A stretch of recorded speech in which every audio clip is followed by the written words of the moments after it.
여러분, 이 종교와 신앙의 차이를 우리가 구분지어 알고 있어야 하겠습니다. 이 종교라고 하는 것은 한문에서 이 으뜸 종자를 씁니다. 마루종, 으뜸종 그러는데 으뜸 종자를 써서 내가 이 세상에 있는 그 종교들 중에서 무엇을 가장 최고로 여기느냐에 따라서 그 사람이 그 종교를 선택하게 되는 겁니다. 교자는 가르칠 교자인데 이게 전미사로도 쓰여가지고 어떤 종교든지 그 뒤에 가서 붙으면 그 종교를 나타내는 게 됩니다.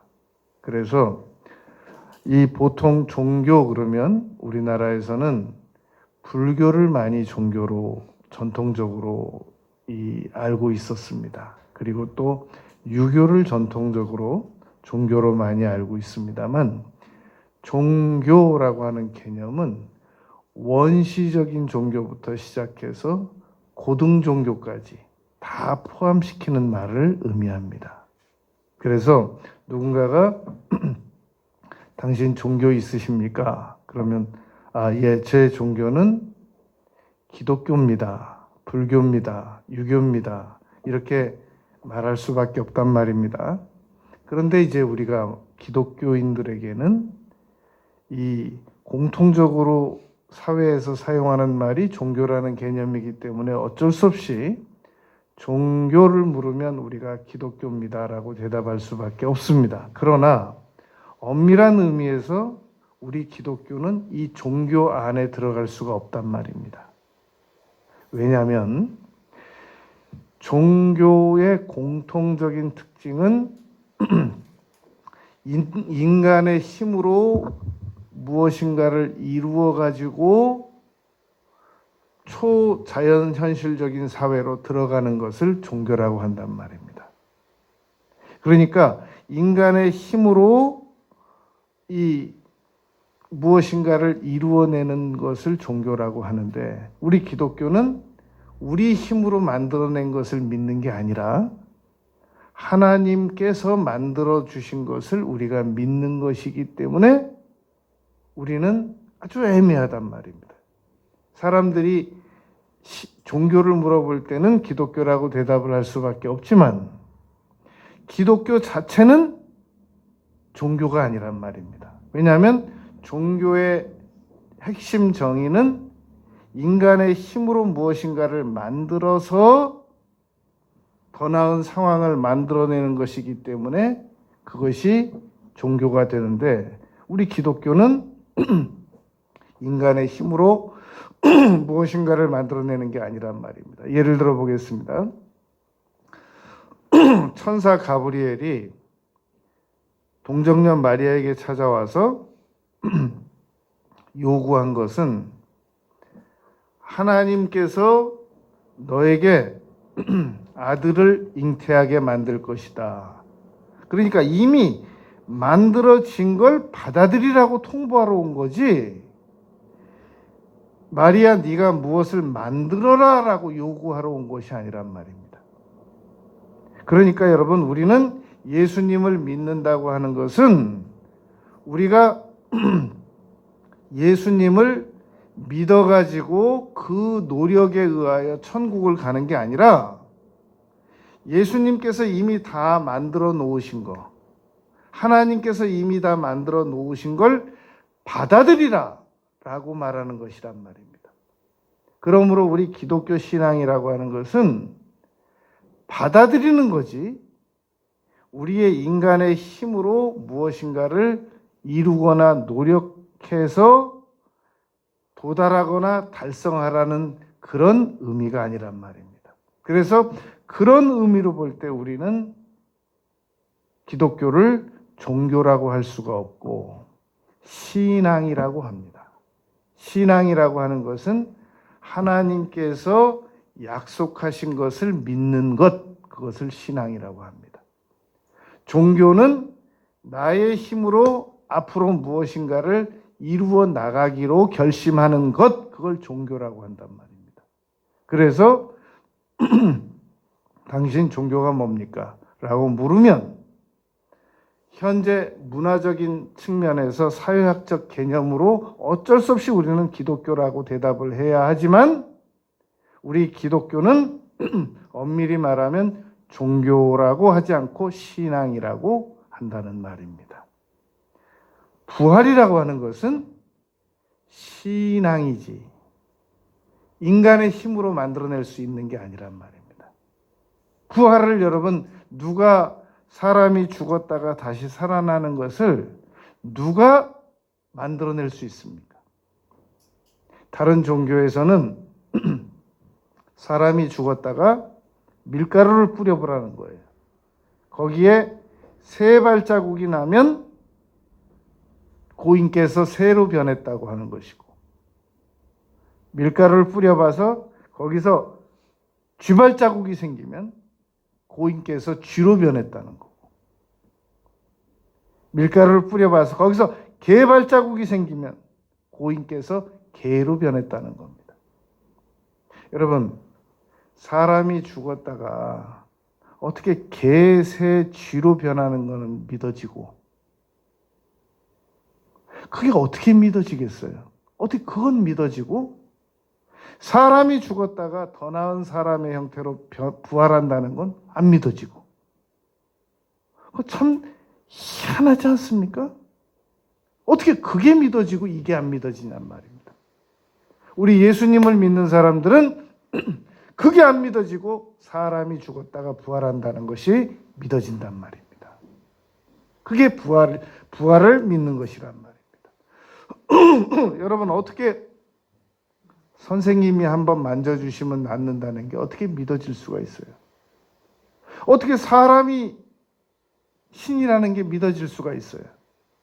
어떻게 그건 믿고 하나님께서 사람으로 오셨다는 건 안 믿고 못 믿어지고 어떻게 그럴 수가 있어요? 우리는 여러분 오늘 부활을 믿게 하기 위해서 부활을 더 잘 믿기 위해서 남은 메시지를 듣도록 하겠습니다.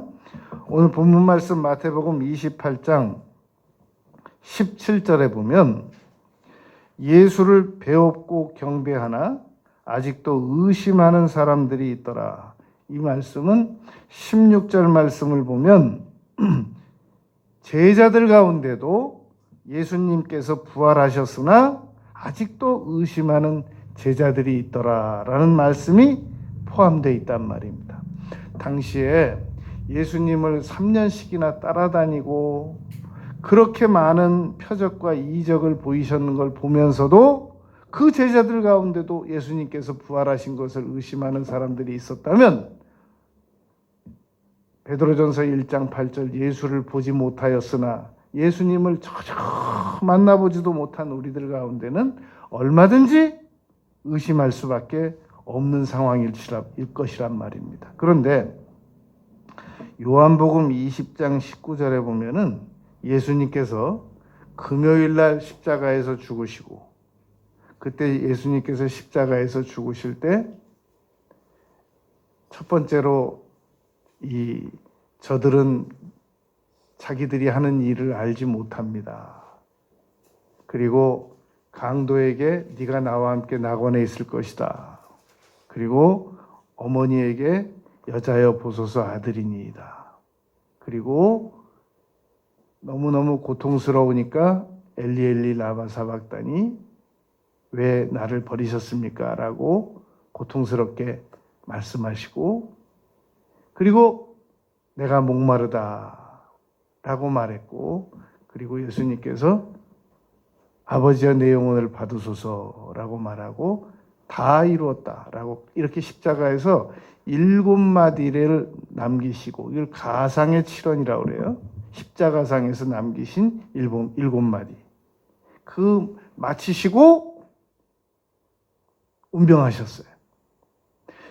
그렇게 금요일 날 운명하시고 무덤 속에 들어가시고 안식 후 첫날 이제 안식일 날 그때 당시는 안식이 토요일이었으니까 안식 후 첫날 주일날 오늘날 주일날 3일째 되는 날 예수님께서 부활하셔가지고 제일 먼저 제자들에게 찾아가셨습니다. 제자들은 어떻게 되어 있느냐면 문 잠궈 놓고 숨어 있었단 말입니다. 왜냐하면 그때 당시 예수님께서 죽은 죄명이 분명히 로마의 황제가 한 명인데 예수님께서는 온 유대인의 왕이라고도 말씀하시고 온 우주의 왕이라고도 말씀하셔가지고 감히 로마의 황제를 넘본다라는 죄명으로 죽었단 말입니다.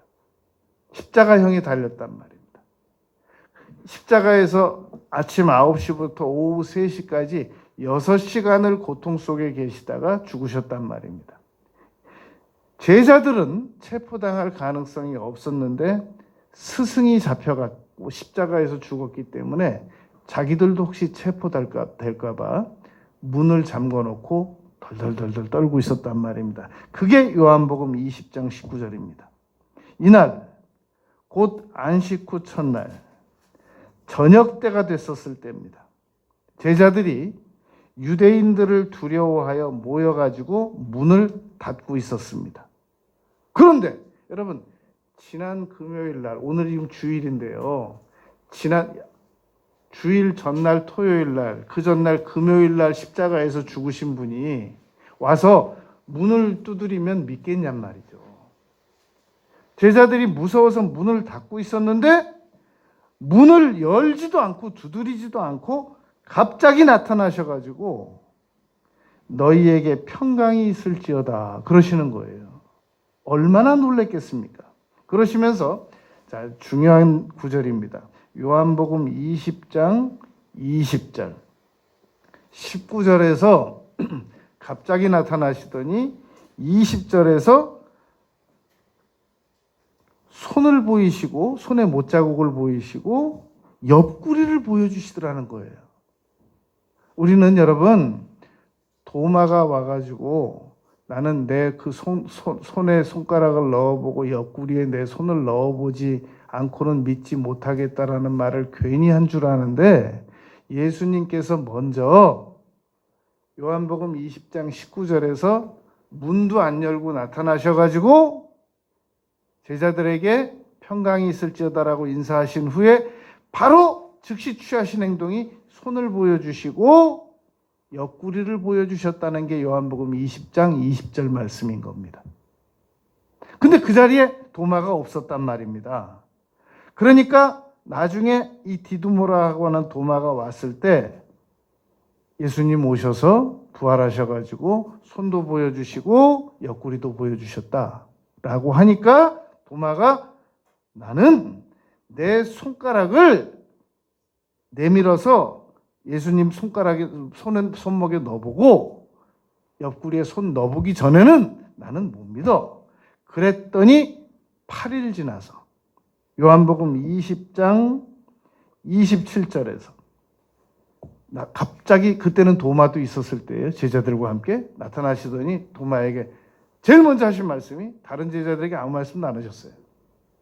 첫 번째 나타나셨을 때는 요한복음 20장 19절에서 제자들이 두려워서 문을 닫고 있는데 나타나셔가지고 평강이 있을지어다라고 말씀이나 하셨잖아요. 그런데 두 번째 여드레에 있다가 요한복음 20장 26절 여드레를 지나서 제자들이 다시 집안에 도마도 함께 있고 문들이 닫혔는데 역시 무서워서 닫혀 있는 거예요.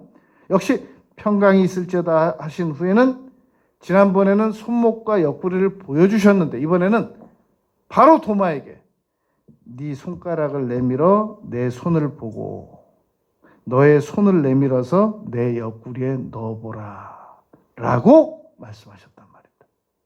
그랬더니 도마가 요한복음 20장 28절 그러시죠 그러지 않고 나의 주님이시요 나의 하나님이시니이다 라고 대답했단 말입니다. 이게 여러분 지금 예수님께서 부활하신 후에 나타난 상황이란 말입니다. 그런데 이건 요한이 적은 거고 여러분 누가는 의원 출신이라고 그랬잖아요. 누가는 과학자란 말입니다. 그래서 마태나 마가나 요한이 예수님의 부활에 대하여 기록한 것보다 다른 측면에서 누가복음 24장을 기록했단 말입니다. 마태나 마가나 요한은 엠마오로 가던 두 제자에 대하여 전혀 그 기사의 중요성을 기억하지 못하고 있었을 때인데 누가는 그 부분을 집중적으로 24장에 기록합니다. 엠마오로 가는 제자가 2명이 있었습니다. 그런데 갑자기 길을 가는데 누가 한 명이 나타났단 말입니다. 그랬더니 2명이 얘기를 하는 겁니다. 우리는 푸념하듯이 누가복음 24장 21절에서 우리는 한숨도 중간중간 쉬었을 것 같아요. 이 사람이 이스라엘을 완전히 우리를 이 식민지 상태에서, 로마의 식민지 상태에서 건져낼 거라고 믿었어. 벌써 그런데 십자가에서 죽은 지 사흘이나 됐어. 아무 일도 안 일어나고 있어. 이런 얘기를 하면서 가고 있단 말입니다. 그리고 어떤 여자들이 가서, 마리아와 그 외에 그 여성들이 가서 무덤을 보고 예수님께서 다시 그 무덤 자리에 없다고 하니까 우리 중에 2명이 갔는데, 베드로와 요한이죠. 그런데 천사들만 만났대. 예수님은 보지도 못했대. 지금 이런 얘기를 하면서 걸어가고 있는 거예요. 그때 예수님께서 그 2 제자에게 이렇게 꾸짖습니다. 누가복음 24장 25절에서 미련하고 선지자들이 말한 모든 것을 마음에 더디 믿는 자들이여. 더디 믿는 자들이라고 꾸짖습니다. 그리고 제자들하고 그 2명하고 가면서 그리스도께서 이런 고난을 거쳐서 십자가에 죽어서 부활한다고 분명히 죽기 전에도 말씀하지 않으셨느냐라고 얘기를 한 다음에 엠마오로 가는 2 제자가 이제 목적지에 도착했을 때, 다른 제자들이 있는 곳에 도착했을 때 예수님께서 더 지나가려고 그러세요. 예수님께서 제자들과 있다가 더 지나가려고 했다는 기록은 여기와 또 어디가 기억나세요? 예수님께서 바다 위를 걸으셨다는 기록을 보면 마태나 마가나 누가나 요한은 예수님께서 바다 위를 걸으셨을 때 그 내용을 놓치는데, 마가는 베드로가 한 말을 듣고 적은 거죠. 마가가 예수님께서 그 바다 위에서 제자들을 지나치려고 했다라고 기록하고 있단 말입니다. 성경에 2번 나오는 내용이에요. 예수님께서 이 2 제자와 함께 더 그냥 지나치려고 하니까 누가복음 24장 29절, 그들이 강권하여 우리와 함께 유하사이다 라고, 날이 이미 저물었는데 어디로 가십니까 하고 예수님을 모시고 들어갑니다. 그래가지고 들어가서 그들과 함께 음식도 잡수셨다 라고 누가복음 24장 30절에 기록하고 있단 말입니다. 그리고 떡을 받으시더니 축사하고 떼어주는 거예요, 제자들을. 놀라운 것은 그 축사할 때 떼어주는 떡을 먹는 순간 예수님이 보인 거예요. 그러니까 성찬식 할 때 여러분, 우리가 떡을 먹을 때 믿음으로 먹어야 돼요. 영적 임재서를 우리는 믿는데 믿음으로 떡을 먹으면 갑자기 예수님이 더 잘 믿어집니다. 성찬식의 그 묘미란 말이에요. 그런데 그들이 눈이 밝아져 예수님이다 그러니까 벌써 사라지신 거예요. 이게 지금 부활한 장면, 예수님께서 부활하신 장면을 요한복음 20장 19절부터 29절, 누가복음 24장 21절부터 31절까지 이 내용을 읽어보면, 예수님께서 부활하신 후에 어떠하셨다라는 사실을 알 수 있단 말입니다. 그런데 지금 마태복음 28장 17절에서 예수를 배웠고 경배하나 아직도 의심하는 사람들이 있더라. 예수님께서 이렇게 하셔도 제자들도 아직도 예수님이 안 믿어지고 덜 믿어지는 제자들도 있었다라는 얘기란 말입니다. 그리고 이제 18절에 보면 예수께서 나와 말씀하여 이르시되 하늘과 땅의 모든 권세를 내게 주셨으니, 마태복음 28장 18절을 지금 설명하고 있는 중입니다. 조금 전에 마태복음 28장 17절을 설명하기 위해서 요한복음 이 20장 말씀과 누가복음 24장 설명을 곁들인 거고, 다시 돌아와서 마태복음 28장 18절 말씀을 설명하는 겁니다. 예수께서 나와 말씀하여 이르시되 하늘과 땅의 모든 권세를 내게 주셨으니, 누가 주셨을까요? 권세를? 하나님, 성부 하나님께서 성자 하나님에게 땅의 모든 권세를 다스리는 권세를 주셨다라는 얘기란 말입니다. 이 말은 예수님께 이 피조 세계의 모든 다스릴 수 있는 권세를 허락하셨다라는 얘기라는 겁니다. 여러분, 마태복음 9장에 보면 중풍병자가 천장을 뚫고 내려와서 그때 예수님께서 그 소자야 내가 죄 사함을 받았느니라 라고 선언하시잖아요. 그리고 인자는 죄를 사하는 권세가 있다 그랬잖아요.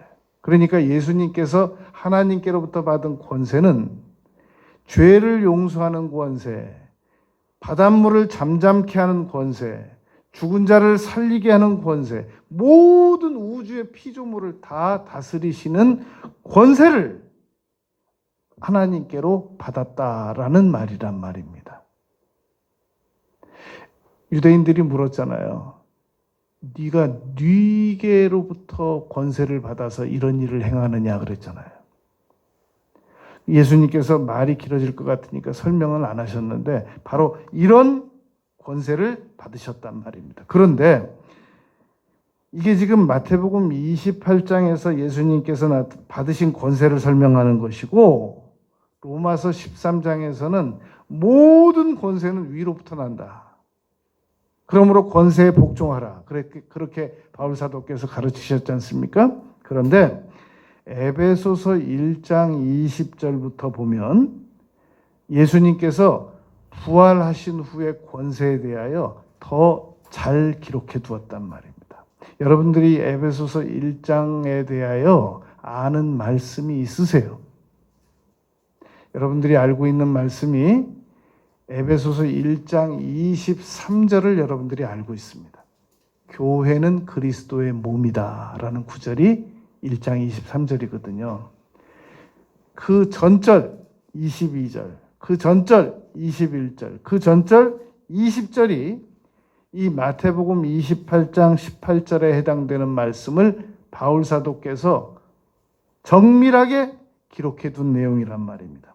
에베소서 1장 20절, 그의 능력이 그리스도 안에서 역사하사 죽은 자들 가운데서 다시 살리시고 하늘에서 자기의 오른편에 앉히사 모든 통치와 권세와 능력과 주권과 이 세상뿐 아니라 오는 세상에 일컫는 모든 이름 위에 뛰어나게 하시고 또 만물을 그 발 아래 복종하게 하시고 그 만물 위에 교회의 머리로 삼으셨느니라 라고 하는 예수님께서 하나님께로부터 권세를 받은 것을 에베소서 1장 20절, 21절, 23절에 기록을 하고 그 다음에 23절에다가 바울 사도께서 교회는 그리스도의 몸이다 라고 이어서 기록을 해두었단 말입니다. 자, 그러니까 예수님께서는 정당한, 우리가 예수님께서 권세를 가지고 계시다는 것을 믿기는 믿지만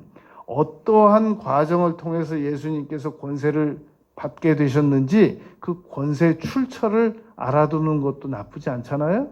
그러니까 마태복음 28장 17절에서는 예수님께서 부활하신 것을 의심하는 제자들도 포함되어 있고, 예수님 갈릴리에서 예수님께서 승천하실 때 500여 명이 봤는데, 그 예수님께서 사흘 뒤에 다시 내려왔는데 500여 명이 의심한다는 건 이해가 되지만 제자들이 의심한다는 건 이게 말이 안 되잖아요. 근데 제자들도 의심하는 자들이 있더라.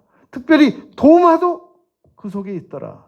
엠바로 가는 두 제자도 그러하더라. 라고 지금 마태복음 28장 17절을 설명하면서 우리가 설명했고, 이 18절에서는 예수님께서 권세를 받으셨단 말입니다.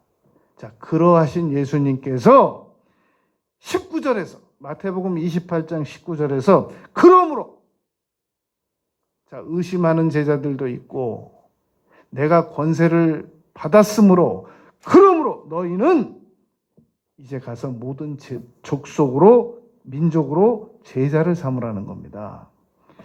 제자 삼으라는 말이 너무 엄청나서 이걸 내가 할 수 있을까, 우리가 할 수 있을까 라고 생각을 하는데, 제자라는 말에 너무 우리가 비중을 많이 둬서 그래요. 그렇다고 안 둬도 안 되겠지만, 그럼 뭐냐? 제자 삼으라는 말이 학습자를 삼으라는 말입니다.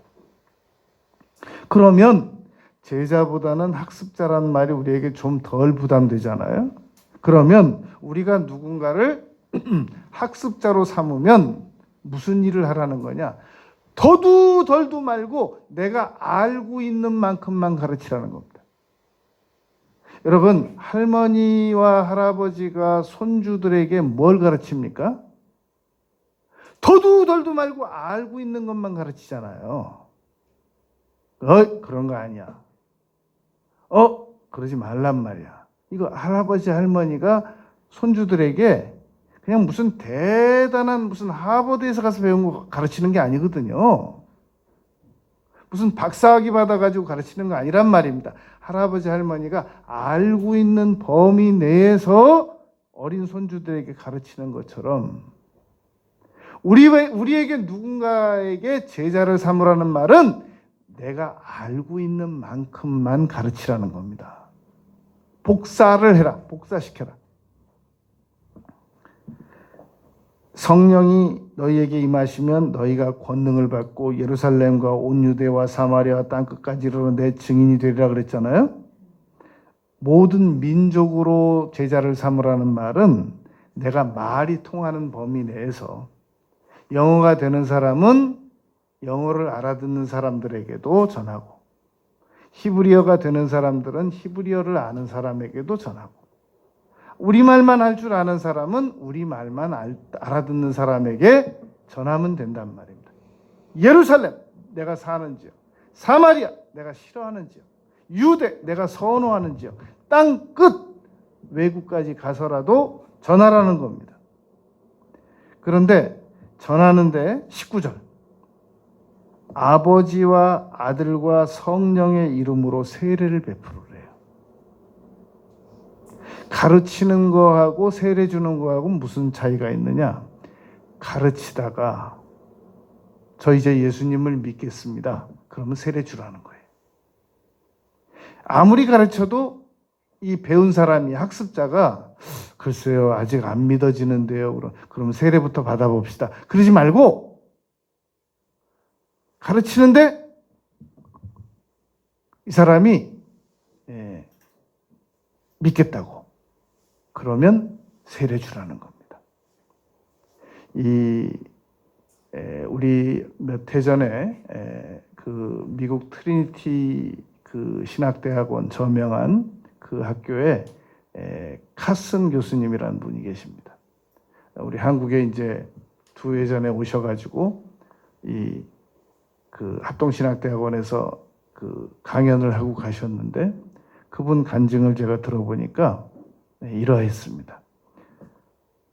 토요일 날 설교 준비를 하고 있는데 누가 와서 문을 두드리더래요.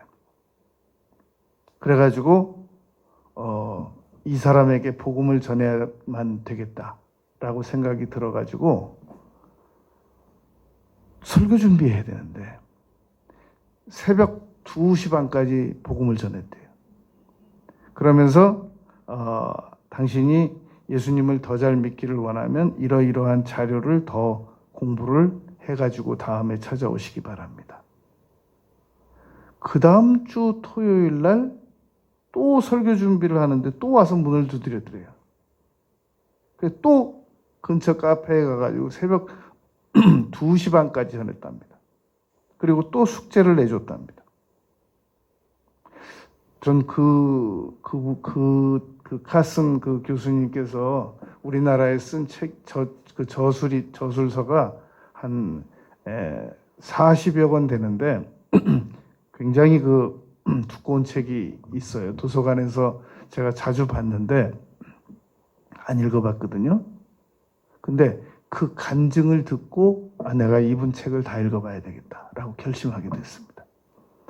그 다음 주 토요일이 됐는데 또 와서 문을 두드리더래요. 그렇게 8주를 했답니다. 그렇게 8주를 가르치고 나니까 그 사람이 그렇게 말하더랍니다. 저 이제부터 예수님 믿겠습니다. 여러분, 우리가 누군가에게 학습자를 삼아요.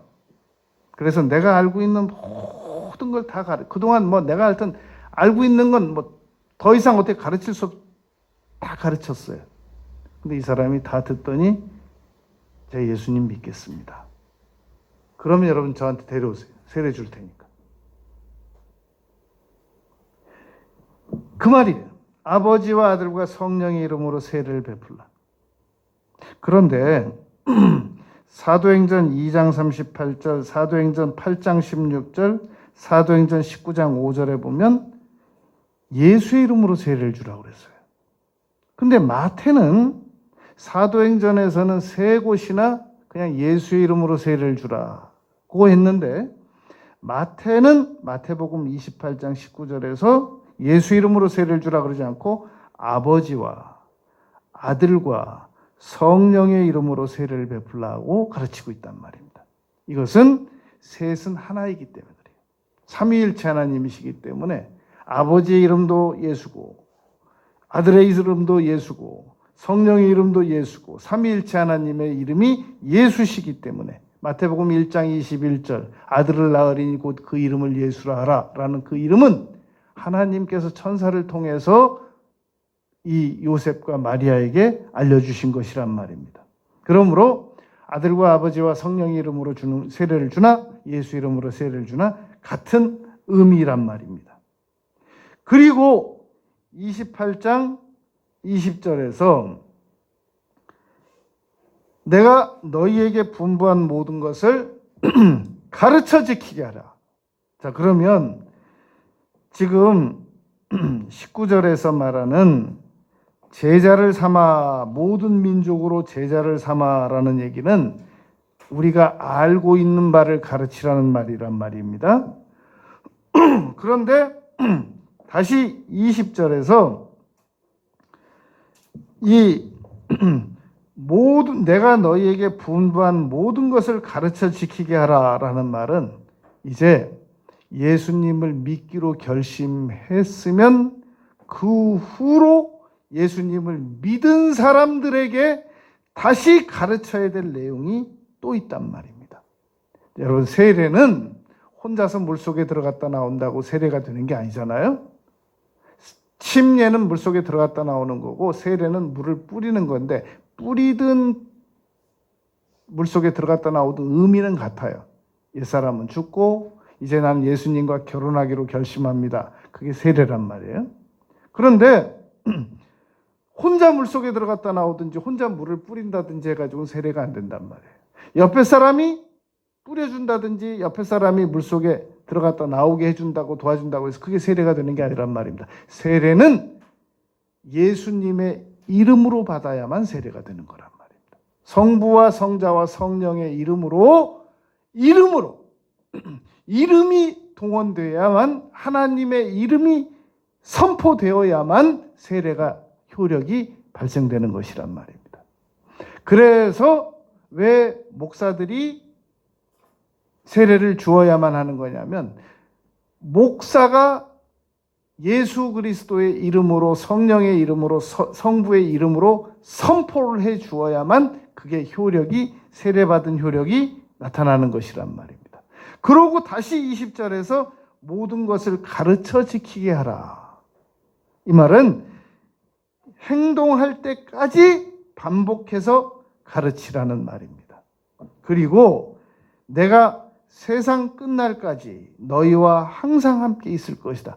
부활하신 예수님께서 항상 함께 계시겠다라는, 계셔 주시겠다라는 말씀이란 말입니다. 여러분, 우리가 오늘 첫 번째, 종교와 신앙의 차이가 무엇인가? 두 번째, 오늘 본문의 이 의미, 28장 17절부터 20절까지 의미를 들었고, 이제 여러분 세 번째로 예수님의 이름으로 할 수 있는 일, 이게 무엇인가를 우리가 생각을 해보자는 말입니다.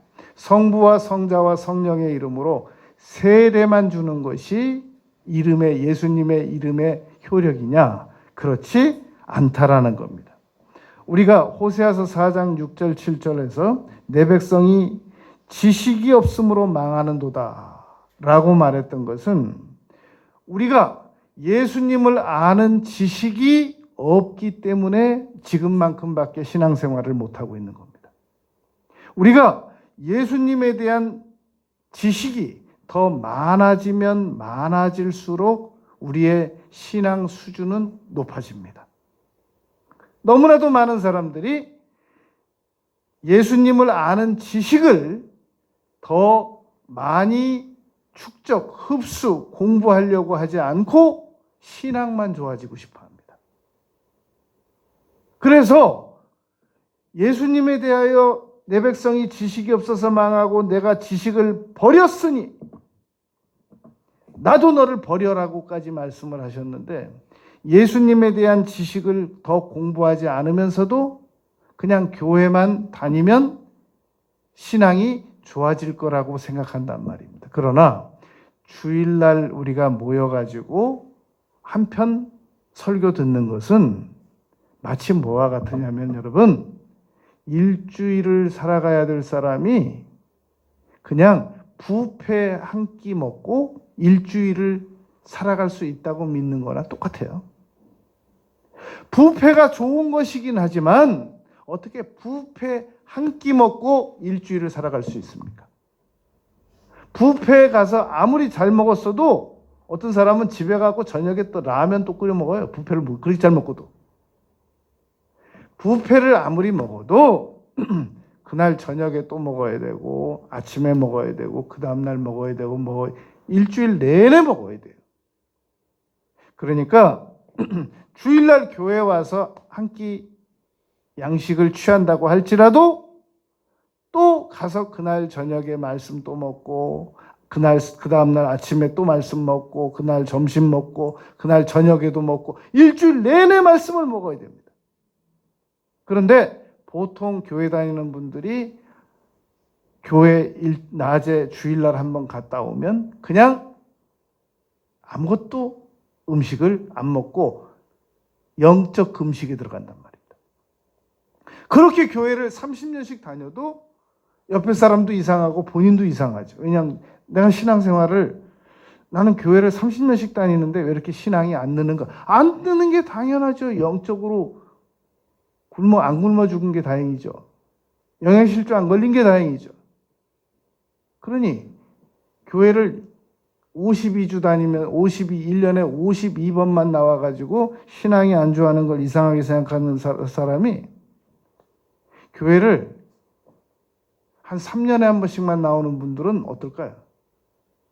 그냥 그런 분들은 교회가 있다는 것만 아는 거지. 오늘날 우리 기독교를 비판하는 사람들이 주로 어떤 사람들을 비판하냐면 1년에 52주만 나오는 사람들을 주로 전체 기독교인이라고 생각하고 비난하는 거란 말입니다. 그리고 1년에 교회 한 절반 나오고 절반 못 나오는 기독교인들을 보고 저 기독교가 왜 저러냐라고 비난하는 거란 말입니다. 실질적으로 1년 365일 하나님의 말씀을 열심히 먹는 그리스도인들이 먹어야 될 그 비난은 아닌 경우가 많단 말입니다. 그걸 밖에서 구분 지을 줄 몰라서 그렇단 말입니다. 여러분, 그러면 이제 우리는 이제 세례도 받았고, 그러면 가르쳐 지키게 하라고 하는 말씀을 다시 배워야 되는데, 그게 예수님의 이름이라는 겁니다. 여러분, 부모가 되보면은 자녀와 약속을 함부로 하지 않는다는 걸 뼈저리게 알잖아요. 우리 부모가 딱 돼보면 애들이 조른단 말입니다. 약속했잖아. 자다가 약속한 거, 비몽사몽간에. 그것도 지켜야 돼요. 그만큼 우리 부모는 자녀들과 한번 약속을 하면 반드시 지켜야 된단 말입니다. 그러면 질문하겠습니다. 그러면 예수님께서 우리와 약속하신 것은 안 지키실까요? 그거 그냥 성경에 약속이라고 돼 있긴 한데 지키실까? 우리가 여러분 비몽사몽간에 자다가 자녀와 약속한 것도 졸음은 지켜야 되는데 예수님께서 약속하신 것을 안 지키겠습니까? 그 믿음이 잘못됐다는 거예요.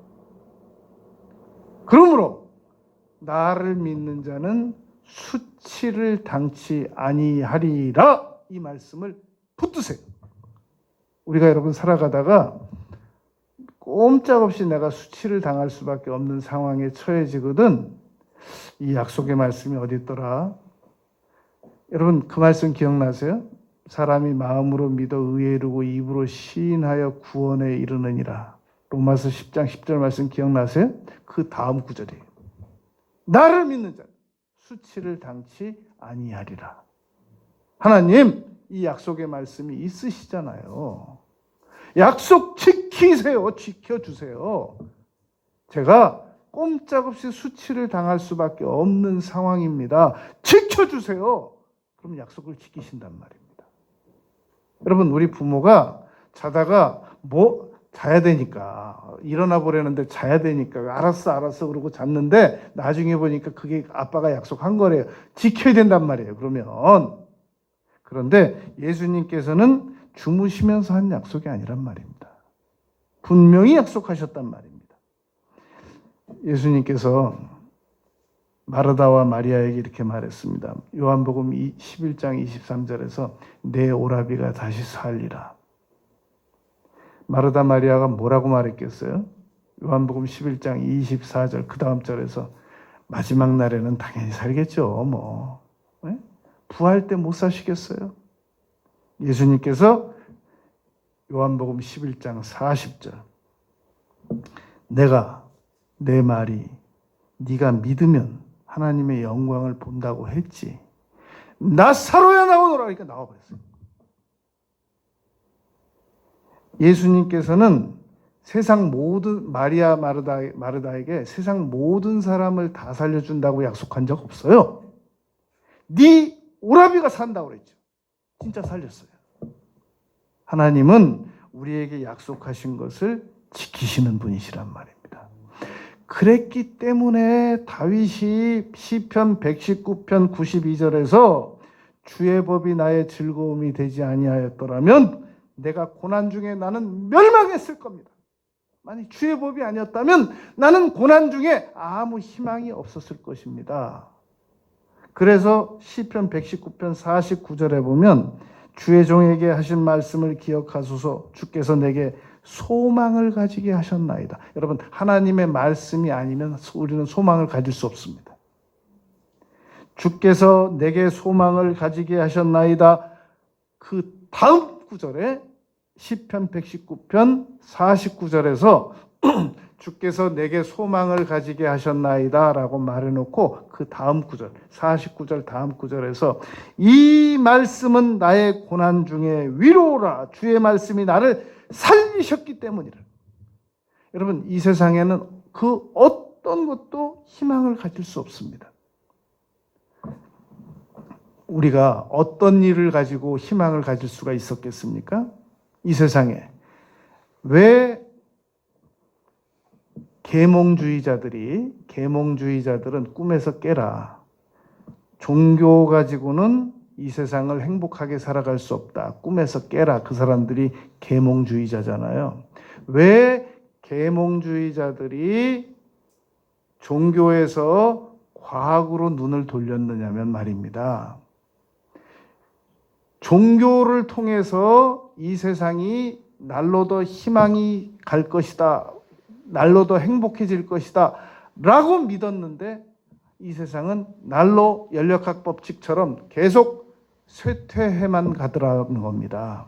그러니까 더 이상 우리는 종교의 신앙을 믿어야죠. 우리 서론에서 말한 것처럼 신앙을 믿지 않고 종교를 믿으니까 그러잖아요. 종교는 희망이 없다 그러고 이 사람들이 과학으로 눈을 돌린 거란 말입니다. 계몽주의자들이 종교에서 과학으로 눈을 돌릴 때 많은 사람들이 따라갔는데 그 사람들이 기독교인들이에요. 따라갈 사람을 따라가야 되는데 잘못 따라간 것이 잘못된 사상을 따라간 게 계몽주의란 말입니다. 우리는 계몽주의자들이 종교를 믿는 사람들에게 실망해가지고 눈을 돌릴 때 우리는 신앙으로 눈을 돌렸어야 된단 말입니다. 부활하신 예수님, 죽어도 다시 살리는 예수님, 그 예수님에게 붙잡고 따라가면 절대 우리를 수치를 당하지 않게 하신단 말입니다. 우리에게 희망을 주시는 분이시란 말입니다. 예수님께서는. 네 번째, 그러므로 우리 부활하신 예수님은 단지 죽었다가 부활했다는 것으로 끝이 아니라 희망을 주시는 분이시란 말입니다. 여러분, 두려움 중에 어떻게 희망을 가질 수 있겠습니까? 팬데믹이라고 하는 것은 수많은 두려움의 종류 중에 하나지. 팬데믹이 두려움의 전체 총괄 두려움의 대명사가 아니란 말입니다. 팬데믹이 끝났다는 것은 수많은 두려운 종류 중에 하나가 해결됐을 뿐인 거예요. 그나마 아직 다 끝나지도 않았어요. 그러므로 우리는 이 두려움을 계속 이 전 세계 불황은 주기적으로 반복됩니다. 인류가 이런 상황에서 희망이 없다면 우리는 뭘 붙잡고 사냔 말이죠. 우리는 무슨 희망이 있어서 내일을 살고 무슨 희망이 있어서 다음 달을 살고 무슨 희망이 있어서 내년을 사냔 말이죠. 우리 무슨 희망이 있어서 우리가 50년 후를 살겠습니까? 그래서 여러분, 미국의 대통령이 그렇게 얘기했대요. 손주가 태어났는데 링컨이 했던 말입니다. 희망이 있다 라고 말했답니다. 그래 옆에 있던 그 참모가 그렇게 말했대요. 카카, 무슨 희망이 있습니까? 링컨이 그렇게 말했답니다. 그러면 내가 지금 태어난 아이 보고 희망이 없다고 그래야 되겠어? 무슨 희망이 있든지 없든지 일단 있다고 그래야지? 여러분, 우리가 내일 희망이 없다고 생각하고 살아갈 수 있습니까? 여러분들 가지고 있는 월급만 가지고 살 수 있습니까? 집 한 채 있는 거 그 집 한 채만 가지고 살 수 있습니까? 여러분 지금 저 쌀 조금 있는 거 그것만 가지고 희망을 가지고 살 수 있습니까? 우리에게 희망이 없으면 여러분 못 살아요. 근데 희망을 출처를 대보란 말이죠. 어디 가서 어디 가면 희망이 있는지, 누가 우리에게 희망을 주는지.